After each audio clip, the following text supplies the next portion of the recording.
Good morning, everyone. I hope you're doing well. Today's lecture is an overview about pragmatics. Okay?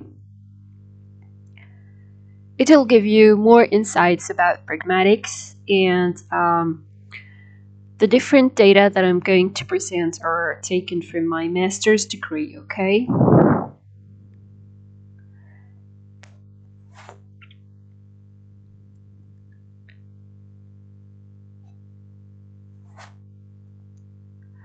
Working on pragmatics is both enjoyable and interesting. To start with, let us define the term pragmatics. Pragmatics is the study of speaker meaning. It is the study of contextual meaning. Unlike semantics, which is a branch of linguistics that is basically devoted to the investigation of linguistic meaning and the interpretation of expressions in a language system, pragmatic focuses essentially on the contextual meaning, hence the importance of the notion of context. In his Pragmatics in Introduction, Jacob Elmay asserts that context is the quintessential pragmatic concept, page 10, and that many linguists assert that it is the context that we must invoke to determine what an ambiguous sentence means.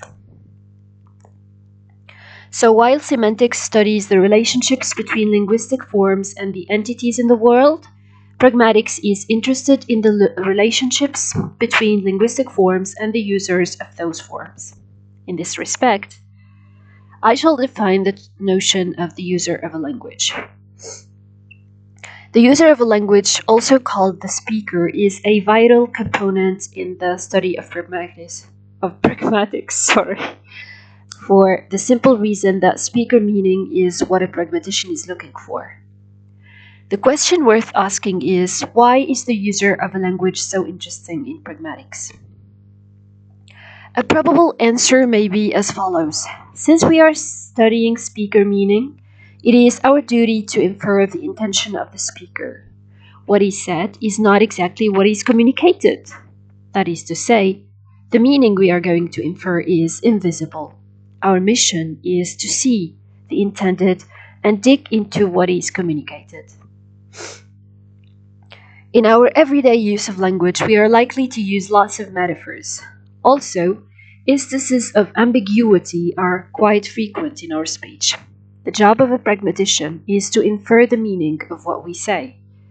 It should be mentioned that the pragmatician's task is not easy given the complexity of meaning assignment. Besides, there is a discrepancy between what is intended and the interpretation we make. That is to say, we cannot guarantee that our interpretation is 100% true. We cannot take any of the interpretations reached for granted. After all, it is an interpretation and not an absolute truth. Every interpretation made can be discussed. Meaning assignment is complex, and at times we can encounter a mismatch between the said and the intended, or between the intended and the interpreted.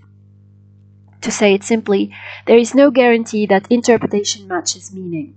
What makes pragmatics special is the fact that it allows humans to have greater chances and attempts to analyze people's intended meanings and assumptions. Reading into intention is not easy. We need experts to fulfill this task. To this end, we need a pragmatician who will meticulously look for an interpretation that may match the said or the intended meaning. We cannot decide about whether the results reached by a pragmatician are true or false, because a pragmatician is generally interested in conversations and not in sentences.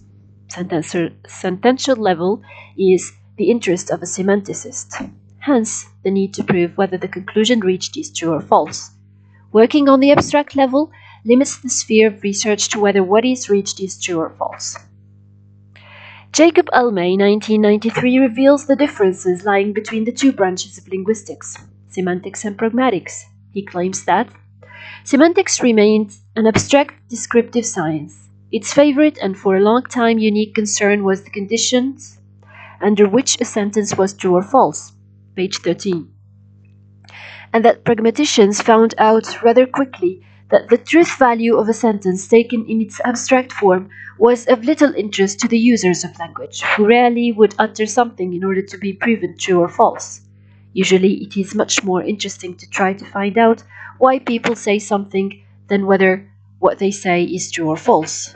Page 14.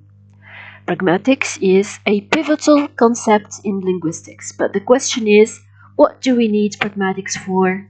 A question asked by Elmay, for which he provides a short and concise answer in his book, An Introduction, an answer that may be suitable for the question. Pragmatics is needed if we want a fuller, deeper, and generally more reasonable account of human language behavior. Page 7. These are 2 pages taken from my master's degree. We'll extend on different notions about pragmatics in upcoming sessions. Thank you for following. Stay tuned. Bye bye.